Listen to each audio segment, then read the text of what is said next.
2015 में भी कोई व्यक्ति इस आयु सीमा में होगा और शैक्षणिक योग्यता, तो वो भी आज के डेट में ये वैकेंसी अप्लाई कर सकता है। जो वैकेंसी भरने के बाद तत्परता से तैयारी करेगा उसी का रिजल्ट होगा। कोई कितने साल से पढ़ रहा है, कोई कितना इंटेलिजेंट है, ये रिजल्ट का मानक कभी न रहा है न कभी होगा।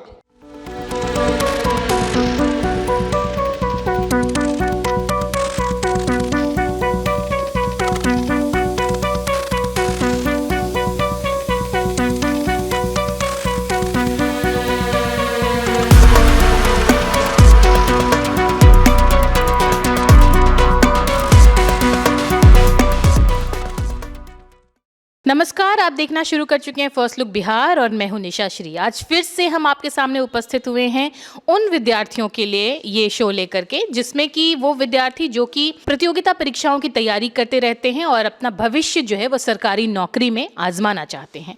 तो आज हम बात करेंगे बिहार SSC 10+2 लेवल पे, और हमेशा की तरह आज हमारे साथ जो शिक्षाविद जुड़े हैं, जो आपको एग्जाम से जुड़ी सारी बातें बताते हैं, राजीव रंजन सर दृष्टि ट्यूटोरियल के डायरेक्टर भी हैं। तो सबसे पहले राजीव रंजन सर, आपका हमारे कार्यक्रम में बहुत बहुत। आपका भी धन्यवाद और आपके चैनल को भी बहुत बहुत धन्यवाद शिक्षा के क्षेत्र में बच्चों को जागरूक करने के लिए। आज है 12 जनवरी। मैं ये डेट आपको विशेष रूप से बता दे रही हूँ। 12 जनवरी के शाम को हम ये डिबेट जो है वो अभी डिस्कस कर रहे हैं। 1-2 घंटे में आप तक ये खबर चला जाएगा, लेकिन क्यों ज़रूरी है ये वक्त बताना, ये इस बारे में बताएंगे राजीव रंजन। आज वाकई में युवाओं के लिए एक उत्सव का दिन है और आप युवा दिवस, ऐसे तो हमारा मानना है कि युवा तो जिस दिन ठान लेते हैं सुबह उठ के वही दिवस उनका युवा दिवस हो जाता है। लेकिन इतने बड़े पुरोधा से ये डेट जुड़ा हुआ है, स्वामी विवेकानंद जी देश विदेश प्रसिद्ध। युवा का मतलब होता है सजी योग, विवेक और कर्म। युवा एक उम्र की संख्या नहीं, उम्र की गणना युवा नहीं है कि 1, 2, 18, 20, 25 साल के युवा हो गए।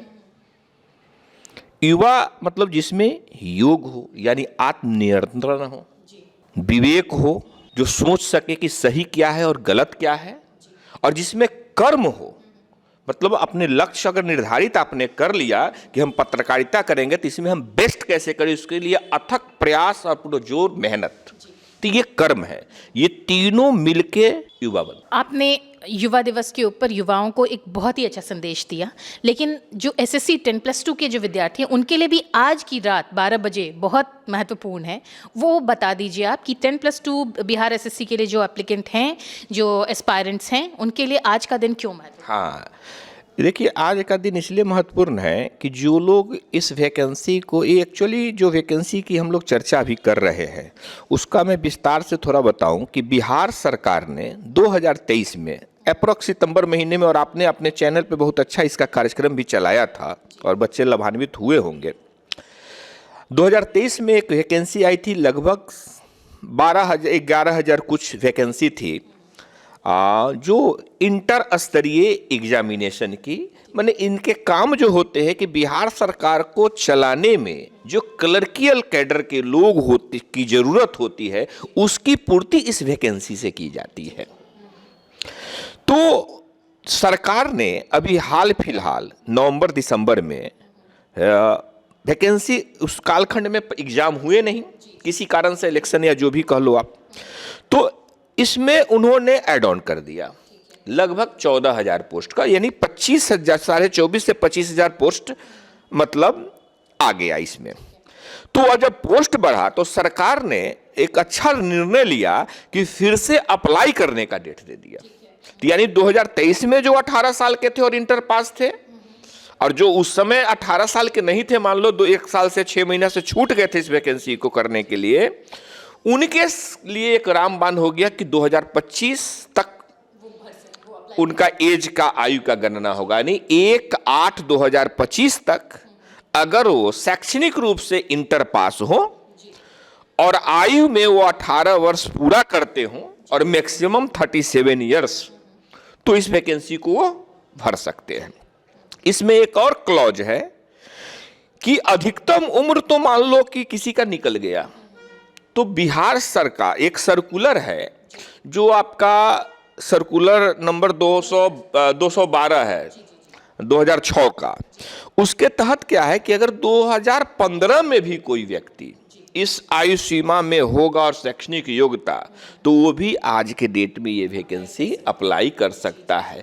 और रही बात आपके सवाल का कि आज का रात क्यों महत्वपूर्ण है, तो आज का रात और कल का दिन भी महत्वपूर्ण है, क्योंकि 13 तारीख कल है और कल रात के 12 बजे तक इसको आप अप्लाई कर सकते हैं। फॉर्म सबमिट 15 तारीख को आप करेंगे।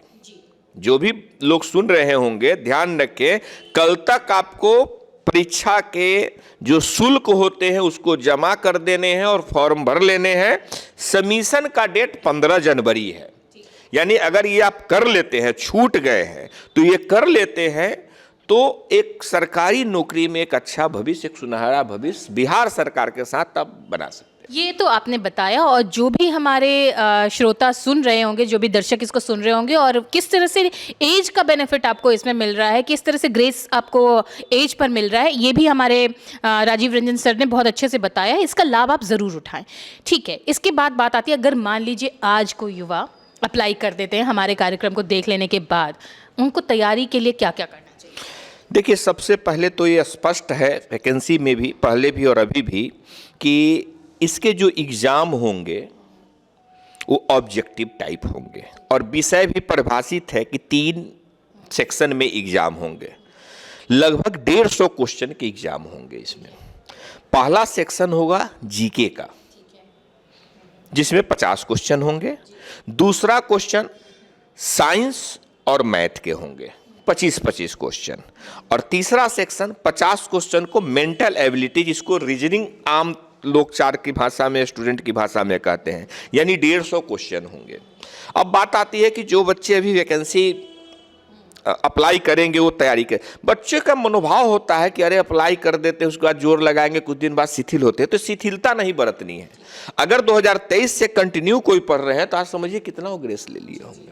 तो आपको यह पता नहीं है, सरकार ने ये नोटिफिकेशन नहीं जारी किया है कि कब इसका एग्जाम लेगा, यानी कि आपके पास एक टाइम है इसको पढ़ने के लिए। और हमारा मानना है, जो हमारा इतने सालों का अनुभव है इसमें टीचिंग का और बच्चों को देखने का, तो हमारा मानना है कि 3 से 4 घंटा अगर व्यवस्थित, सुनियोजित तरीके से और व्यवस्थित तरीके से आप देते हैं तो किसी भी वैकेंसी को क्रैक करना बहुत बड़ी बात नहीं है।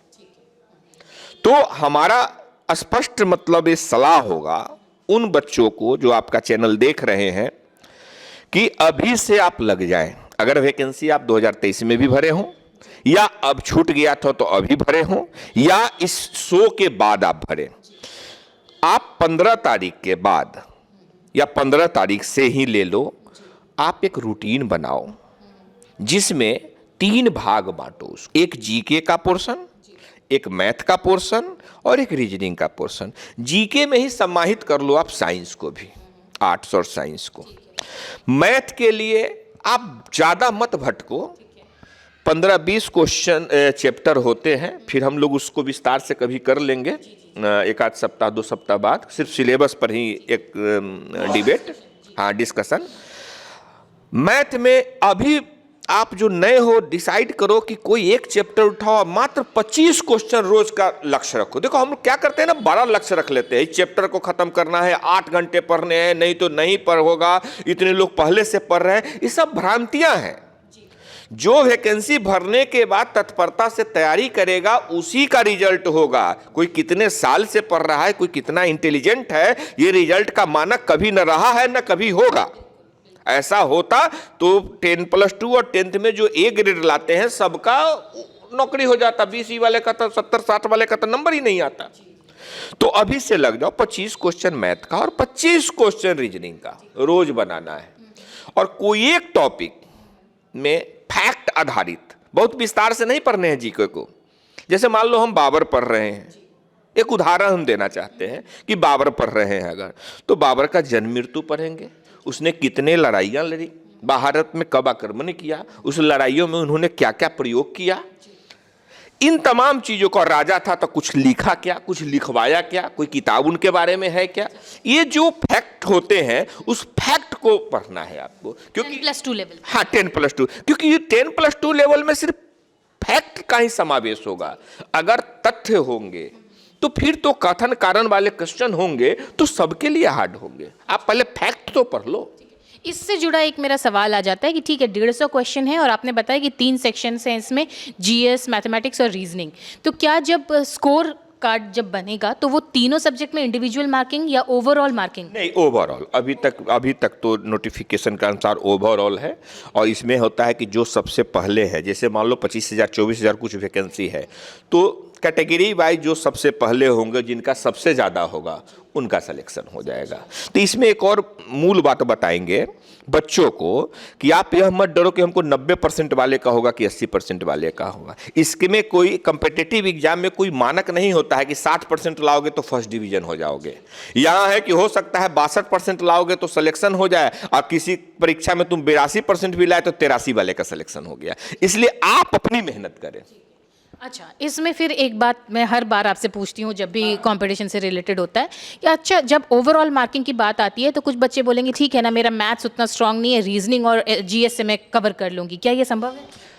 हाँ, कर सकते हैं कवर, लेकिन ये रिस्क नहीं लेना है। क्योंकि बिहार की जब वैकेंसी आती है ना, तो एक क्या होता है ना कि बिहार के वैकेंसी के साथ एक उम्र का गैप मिलता है। जहां रेलवे 33 ईयर्स पे ख़त्म कर देता है, जहां एसएससी 30 साल कुछ मामलों में, कुछ 27 मामलों में ठीक कर देता है, बैंक 30 में, तो वहीं ये 37 में होते हैं। जनरल की बात कर रहा, तो तमाम बच्चे भरते हैं जिनकी इच्छा कभी थी और जो अच्छे पढ़ाई कर रहे थे, किसी कारण से नहीं हुआ, अभी प्राइवेट जॉब कर रहे हैं, व्यवसाय कर रहे हैं। जैसे ही बिहार की वैकेंसी आती है तो उस पर टूट पड़ते हैं और मेहनत भी करते हैं। इसमें ध्यान रखना होगा कि 2023 वाले कैंडिडेट्स भी बैठेंगे। बिल्कुल, और नए वाले भी। तो कैंडिडेट का तो हम कहते हैं कि देखो, आप 10-20 लाख फॉर्म 25-50 लाख भराता है, उसमें रियल कंटेंडर तो 5% ही होते हैं। बाकी तो वो फी देते हैं सरकार को परीक्षा आयोजन करने के लिए, एक समझिए कि एक तरह से फी मिल जाता है।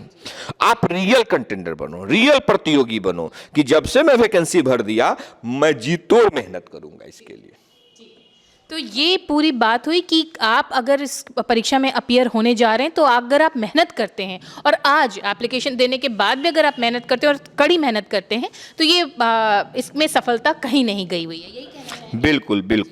बिल्कुल, एकदम निश्चित रूप से हम यही कहना चाहेंगे। और एक संदेश भी रहेगा कि अगर आप जीवन अपना बनाना चाहते हो, चाहे आप व्यवसाय चुनो, राजनीति चुनो, कृषि चुनो, कोई प्रोफेशन चुनो या गवर्नमेंट जॉब की तैयारी करो, आपको आज युवा दिवस पे पूरी शिद्दत से ठान लो कि हमें जो चुनाव हमने कर लिया है उसको हम अंजाम तक पहुंचाएंगे। क्योंकि विवेकानंद ने कहा है, इतने बड़े महापुरुष, जो कि ऐसा लाइन है कि हमको लगता है कि हर व्यक्ति इस लाइन को 2-4-10 बार अपने लाइफ में जरूर बोल रहे होंगे। उठो, जागो और तब तक प्रयास करो जब तक मंजिल प्राप्त नहीं हो। अपने अपने हिसाब से लोग बोलते हैं, लेकिन मूल तत्व यही है, मूल इसका सार और तात्पर्य यही है कि तब तक किसी चीज पर प्रयास करना चाहिए जब तक उसमें आप एक्सपर्टिज्म हासिल नहीं कर देते। हम ये नहीं कहते हैं जी आपके चैनल के माध्यम से कि बहुत अच्छा तुम नौकरी ही ले लो। अरे तुम बहुत अच्छा तुम गिटार भी बहुत अच्छा बजाते हो, तो कोशिश करो कि जब गिटार की प्रतियोगिता बिहार में हो तो हमारा नाम लोगों के जुबान पे आए। तुम अगर चेस खेलते हो तो तुम इतनी शिद्दत से उसको प्रैक्टिस करो कि अगर आप पत्रकारिता करते हो तो सोचो कि ऐसा हम पत्रकारिता करें कि जब टॉप रैंकर की नाम आए तो मेरा भी नाम आए। इसके लिए जितना प्रयास करना है हम प्रयास करें। तो ये पूरा एक संदेश और एक मोटिवेशन, ना ये केवल आज अभ्यर्थियों के लिए एक संदेश था, बल्कि पूरे युवा, जितने भी अभी युवा हैं जो अपना अपना रोजगार भी करना चाहते हैं, उन सबके लिए एक संदेश था शिक्षाविद राजीव रंजन जी की तरफ से। और इस पूरे युवा दिवस के ऊपर युवाओं को संबोधित करने के लिए और इस एसएससी परीक्षा के ऊपर विशेष रूप से इतनी जानकारी देने के लिए आपको बहुत बहुत, आपका भी बहुत बहुत धन्यवाद। आभार। तो इसी के साथ इस कार्यक्रम को यहीं पर देते हैं विराम। आप बने रहिएगा हमारे साथ और प्लीज़ लाइक और सब्सक्राइब करना ना भूलें। इसके अलावा अगर राजीव रंजन सर से आपकी कोई क्वेरी है तो आप कमेंट बॉक्स में डालिए, हम राजीव रंजन सर तक आपकी क्वेरी को पहुंचाएंगे और वो आपको फिर इस संबंध में आगे की जानकारी भी दे सकते हैं। धन्यवाद।